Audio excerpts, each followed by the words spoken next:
Welcome back to the news at 10. With a rising number of internally displaced persons fleeing from Benue communities, humanitarian groups have stepped up the supply of relief materials to the IDP camps. At the Bajimba IDP camp in Makudi, the state capital, some children were seen rushing to grab the food items brought by humanitarian groups. Also, a borehole has been installed by a group of sympathizers at the camp to cater for 160,000 displaced persons. Hundreds of internally displaced children at the Bajimba IDP camp, Guma local government area, in visible display of despair and lack. On sighting the vehicle conveying food items arriving the camp, they struggle to get a share of the supplies. The leader of the humanitarian group makes a formal presentation to the executive secretary of the State Emergency Agency and calls for more support. The relief material brought by Mobola Jadremi Charity Foundation is a widow's mite, and we do hope it will touch some displaced persons here in Benue State. We are using this medium to call on well-meaning Nigerians, national and international organizations to provide more assistance to the state governments. Another group hands over this newly sunk borehole at the Bajimba IDP camp. The IDPs look happy with the new lifelines, the food and water supply for their camp, which the governor also acknowledges. Nigerian Bar Association that visited us here last week, and their interim report, they told me that I need to provide water for these IDP camps. And he has offered himself as a tool to support this. The one in Bajima has been sunk. I think the one in Daudu will also be sunk. It's good to know that there's a renewed public goodwill from groups and individuals, but the ultimate desire for the Nigerians is to return home, and that may well depend on how quickly the crisis situation is brought to a halt. The president is expected in Yola, the Adamawa state capital, on Tuesday, where he'd inaugurate some projects implemented by the state government. The president is also expected to present an address at the opening of the State Maiden Anti-Corruption Summit with the theme Performance-Based Governance, Transparency, Accountability and Social Value. The leadership of the anti-corruption agencies are also expected to make presentations at the summit.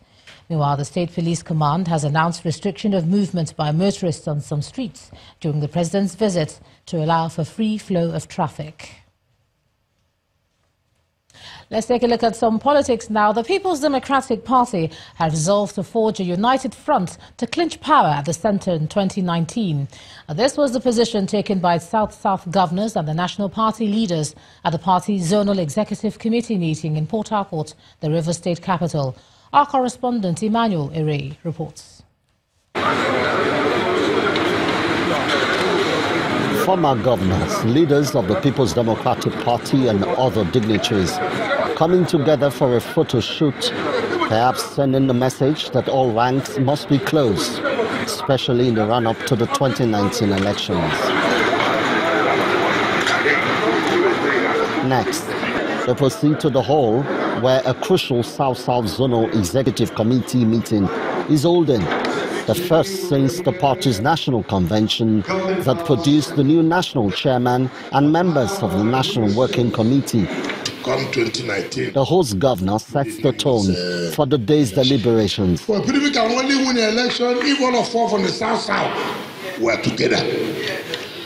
The life wire of PDP in this country today is South-South. For the governors of Bayelsa and Akwa Ibom states, everyone must be on the same page. And he also assured you of our determination, our commitment as governors of this party to work together and at all times strive to take a common position in the interest of our people and in the interest of the party. All that we are talking is that PDP must be one. PDP must remain united. And through South-South, PDP can come back to the center. I can only wish PDP success in 2019. And for the Senate Minority Leader, the controversy over the proposed new timetable for elections is not necessary, as it is the way to go. We are going to have a National Assembly election, and thereafter we have the governors and House of Assemblies, and thereafter the presidency. The reason I'm saying this is that both chambers have passed this. We now plead and await Mr. President's assent because it will deepen democracy. As the PDP repositions itself, the party says it's time to do things in a different way. If we carry out this online registration, we will be able to conduct free and fair and credible election at all levels, primary at all levels of our party. The party also resolved to adopt new strategies as it focuses on returning to power come 2019. Emmanuel Irei, Channels Television News. Road accidents may be common occurrences, but most of them are avoidable if motorists act responsibly. Now, that's the message WAPIC Insurance PLC is passing to the public through its inaugural workshop for drivers tagged Safety on Wheels. This sign on number 1 is... Drivers employed by customers of WAPIC Insurance are the target audience of the company's Safety on Wheels workshop. This aims to promote safe driving on Lagos roads, a campaign that begins with those behind the steering wheels. WAPIC is proud to undertake this educational advocacy project through the Safety on Wheels initiative, aimed at minimizing incidences of avoidable road accidents and associated claims. Lectures delivered by resource persons focus on road accidents, the rights and obligations of drivers on the road, and the new driving culture. If you are a defensive driver, a correct driver, you may be on the major road, but because the man on the minor road is not defensive enough, is not careful enough, the man just won't enter anyhow. Because you are a defensive driver, you will not follow that law again. You will allow him to go.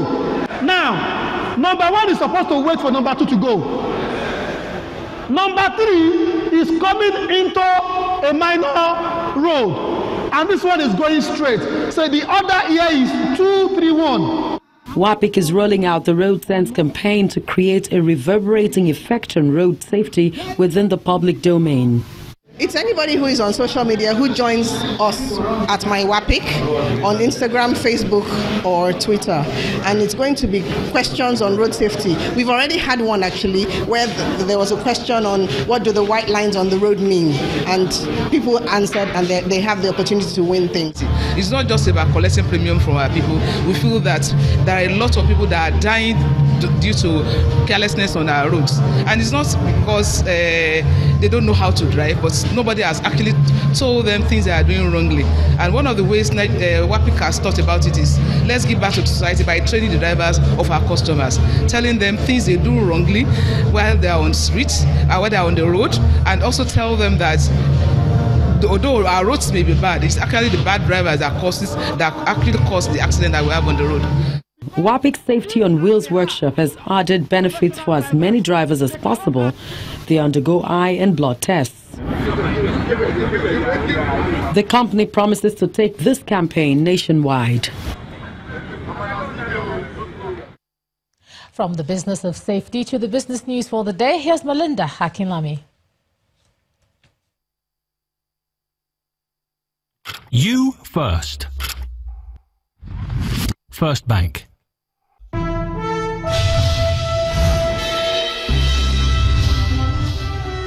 Many thanks, Ijoma. Welcome to Business News. Banks and discount houses with non-performing loans above 10% will no longer be allowed to pay dividends to their shareholders. And that's the directive from the Central Bank of Nigeria to reduce the increase in non-performing loans and to stop further erosion of the capital base of the banks. This order comes about a week to the release of the 2017 financial year annual report by commercial banks and discount houses in the country. Data from the CBN puts the banking industry's non-performing loans at 15.18% as at September 2017. The governor of Enugu, Ifeanyi Ugwuanyi, has signed the state's 2018 budget into law. The budget tagged Sustainable Economic Growth was increased by the lawmakers from 98.5 billion naira initially presented in December 2017. According to the governor, the budget is to consolidate on the 2017 projects and deliver good governance to the people. Estimates for 2018 Christians, budget of sustainable economic growth. Totally 98,563,500,000 naira. After due deliberations of the budget, and consideration of the defense and the various ministries, MDAs, parastatals, and all concerned with the budget, the House, in its wisdom, graciously increased the budget size to 103,563,500,000 naira only. Mr. Speaker, honorable members, I equally wish to assure you of our commitment to the full implementation of this budget, as we are fully aware that this will enable us to realize all the objectives that were set down indeed for the benefit of our people and for the rapid and sustainable development of our dear state. The Nigerian Stock Exchange-listed oil firm, Japan Oil and Maritime Service, has received a $350 million equity financing facility from an American private firm. The facility, which is in line with shareholders' mandate, is offered in two forms of $250 million equity injection and $100 million convertible note. In its notice to the Securities and Exchange Commission, Japan explains that the facility aims to address its financial situation as its share price has been on the decline since the implementation of the NSE value rules this year. The equity market started the week on a negative note, halting several consecutive gains. Here's Tosin Additional with the details.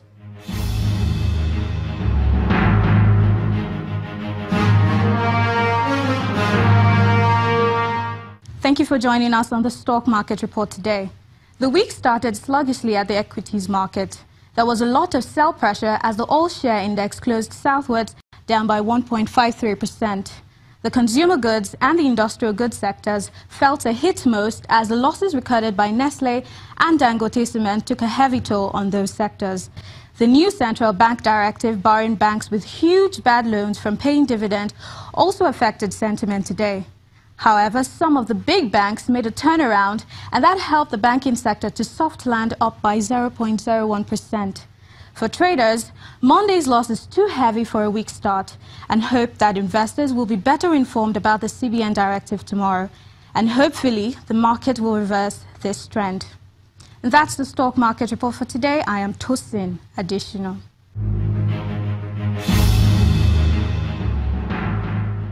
Let's hope the markets do bounce back tomorrow, but it's a green day for the Asian markets after the S&P 500 extended its winning streak to 6 days.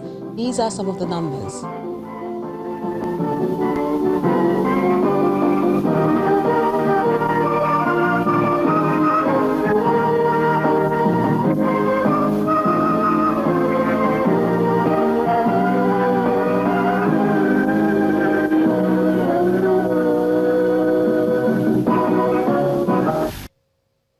That's business news. It's back to you, Joma.